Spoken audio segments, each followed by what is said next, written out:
iblis rohib uning shunday munosabat bildirishi uchun bu kitob, bu albatta ajoyib narsa. Lekin agar iblis rohib bu yerda bo'ladigan bo'lsa, kimdir shu yerlarda bo'lishi kerak. Bu degani esa bizda mehmon bor.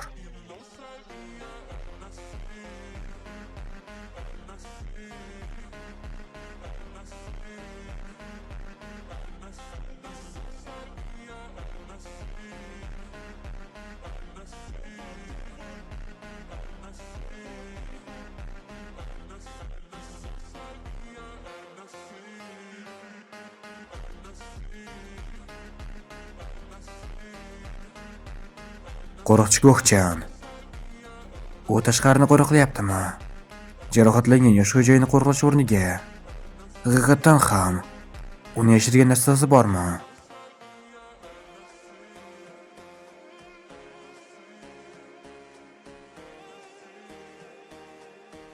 Nima, u shunchaki uxlayaptimi?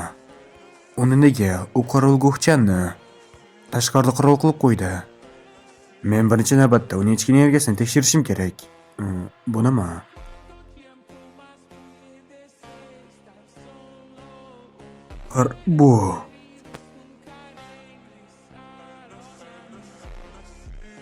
Bu haqiqiy narsa. Qanday qilib u bunga ega? Yo'q, muhim emas. Bular ketma-ketlikda ustunlikni qo'lga kiritishimiz uchun kerak bo'lgan narsadir. Bu bizning g'alabamiz.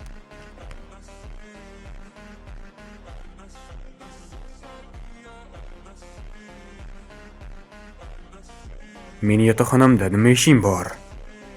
Bu hezalak. U o'zini shunchaki uxlab yotgandek ko'rsatdimi? Xo'sh, men seni uxlatishim kerak. Axir men mehribon odamman. U aqldan ozgan.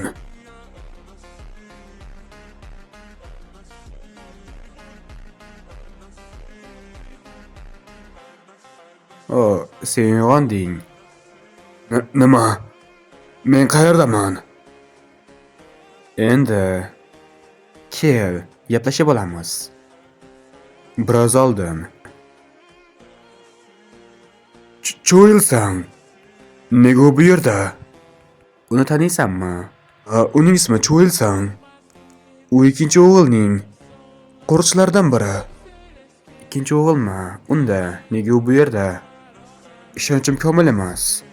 Ammo uning niqob kiyganini hisobga olsak, u yashin yerga ega bo'lmaganini aytish mumkin. Shunday keyin tan oldirishga majbur qilamiz shekilli. Kechirasiz. Uni qiynoqqa solmoqchimisiz? Siz qila olmaysiz. Uni qo'yib yuborsangiz yaxshi bo'lardi. Ikkinchi o'g'il o'z odamlarini himoya qilish bilan mashhur. Ayniqsa ular sizatli bo'lsa, agar siz uni yerilsangiz, ikkinchi o'g'il juda ham aqldan ozadi. Yaxshi, men bu haqda o'ylab ko'raman. Yo'q, unday demang. Yosh xo'jayin. Bu juda yomon bo'ladi. Yosh xo'jayin. Yosh xo'jayin. Jinursan, menga farqi yo'q. U uni o'ldirmaydi, shundaymi? U beparvo bo'lsa ham, u juda aqlli. Oldin malor masteri bilan uni o'ldirmaydi, to'g'rimi? Meni hoziroq yech. Kechirasan, nima uchun? Nega? Sen mening yuzimni ko'rganingdan beri bilishing kerak edi. Men yosh xo'jayin Mo'g'yon Pyonning buyrug'i bilan keldim. Menga zarar yetkazganingdan keyin omon qolaman deb o'ylaysanmi? Meni mayda-chuyda ishlar bilan bezovta qilma. Menga faqat maxfiy qo'llanmani ber. Shuni men yosh xo'jayindan hech bo'lmaganda seni qo'yib yuborishlarini so'rashim mumkin. O'ylaymanki uning rejasi mening rejam haqida gapirishga qo'rqish edi. U yoki bu men uchun ishlaydi. Bu qiziq. Nima? O'ylaymanki katta akam xulosadagilarini juda qadrlashi rost bo'lsa kerak. Sen qanday vaziyatda bo'lsang ham o'zing ustun qo'ygandek harakat qilyapsan. Xo'sh, yaxshi. Men seni yechaman. Yaxshi, aqlli tanlov. Men yosh xo'jayinni ishontiraman.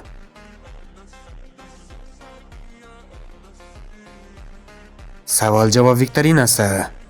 Bu kimning barmog'i bo'lishi mumkin? Mening barmog'im kesib oldi. Lekin men hech narsani his qilmadim. Men qimirlay olmayapman va ichki energiyamni his qilmayapman. Men senga falaj zaharini ishlatdim. Men uni dorivor zalda o'tar bilan qildim. Taxminan bir necha soat davomida bo'yni ostidagi hech narsani sezmaysan. Men hozir senga bir nechta savol beraman. Agar darhol javob bermaydigan bo'lsang, men har bir soniyada bitta barmog'ingni kesib tashlayman. Shunday ekan, birinchi savol. Akam seni yuborganining sababi nima? Qani boshla. Kutib tur. 1. Javob bermaysanmi? Uni davom etaman. 2. Sen aytvacha, hozirroq to'xtat. 3. 4. To'xta. Iltimos to'xta. Keyingisi bosh barmog'ing. Bu yosh xo'jayin, Muhyon Piyon. Haqiqatan ham jang san'atini yo'qotganingni tekshirishni menga buyurdilar.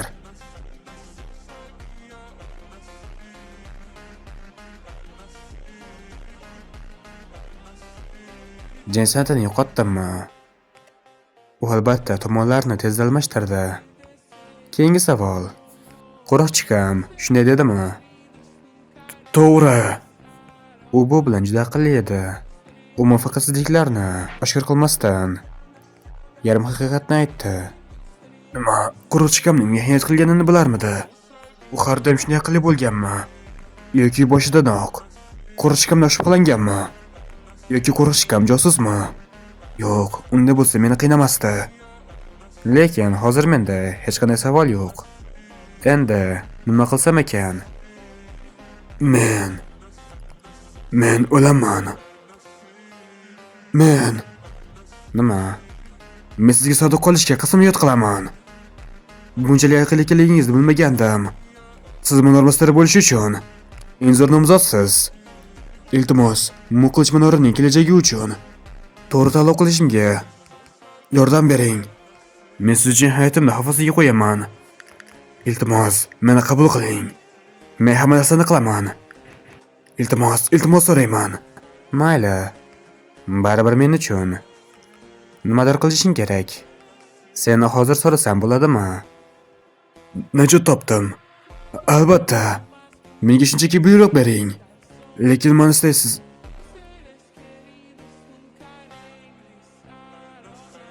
Sen hayotingni xavf ostiga qo'yishga tayyor ekanligingni aytganding. Unda sendan ozroq qon olishimga ruxsat ber. Bu aytvacha. Bola shunday bo'ladi deb kim o'ylagandi?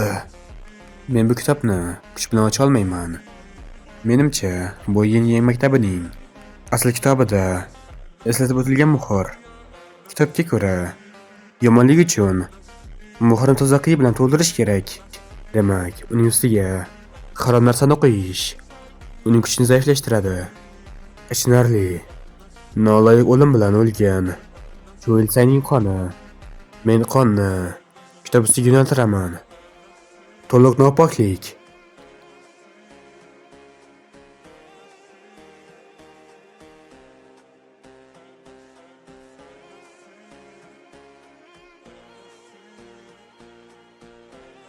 Hozir buni nima chiqishi menga qiziq.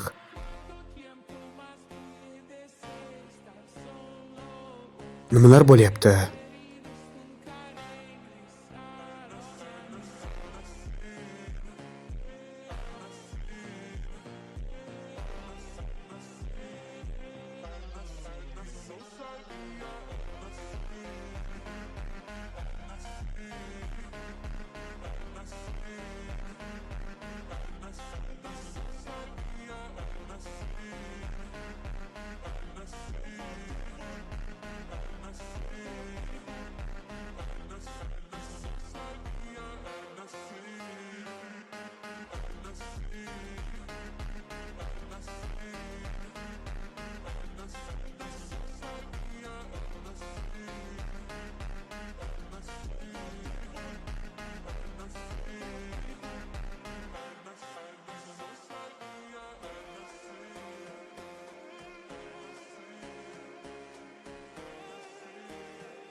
Bu yashil ruhdan ancha kuchliroq. Yengil maktabining asl kitobida tasvirlangan ruhning 5-darajasi.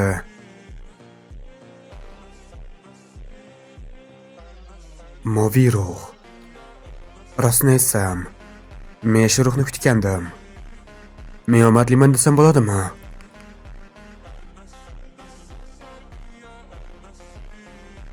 Aqlsiz borliq.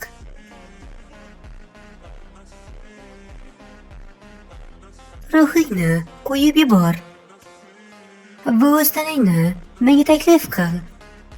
Arvohlarning 5-darajasi moviy ruh. Sirlar davomida mavjud bo'lgan nafratli ruh.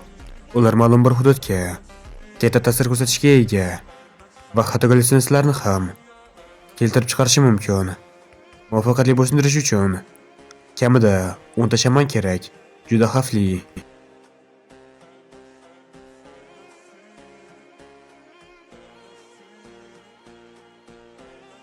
Nima, hali ham kurishyapsanmi?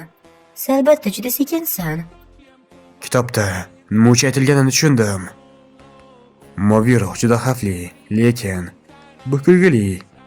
Nima uchun?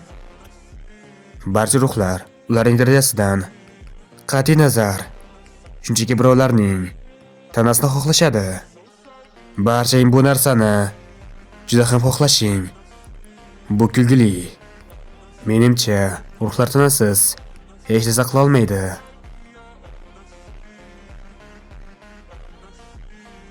Ammo agar sen meni tanamni shunchaki xohlasang, meni olib ko'r.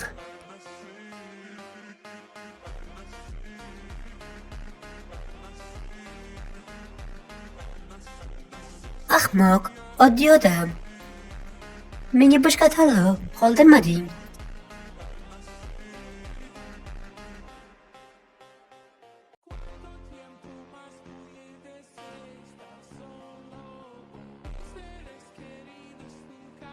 Ammo kuch ishlatish. Endi tushundingmi? Seni bu yerda qiladigan hech narsang yo'q. Shunday qilib, endi yaxshi bola bo'l va menga tanangni ber.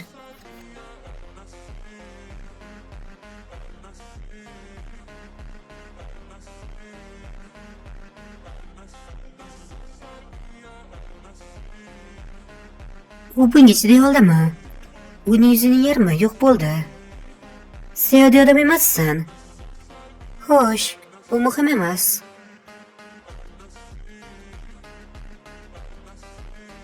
Mayli, men senga taklif beraman. Agar sen menga tanangni bersang, men sen uchun bir tilakni bajaraman. Tilak, nega bunday narsani taklif qilyapsan? Men mehribonman. Mehribonmi? Agar tanangga juda ko'p zarar yetkazilsa, bu men uchun yaxshi emas. Men bu taklifni rad etsamchi? Keyin men seni o'ldiraman va boshqa odamni qidiraman.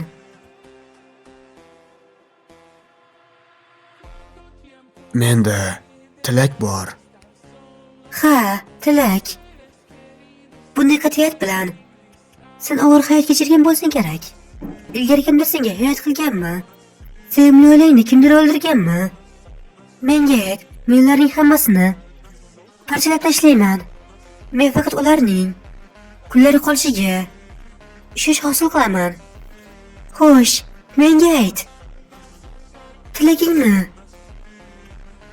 Mening tilagim ovozingni o'chir va mening ruhim bo'l.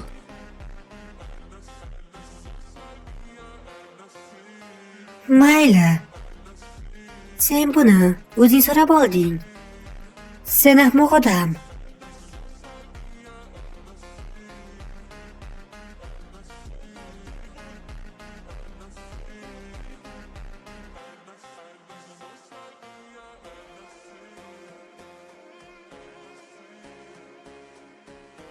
Tanangni ikkiga bo'laman va suyaklardan chizaman. Oyoq qo'llaringni majalayman. Bunga chiday olasanmi? Xo'sh, tanangga zarar yetkazish sharmandalik.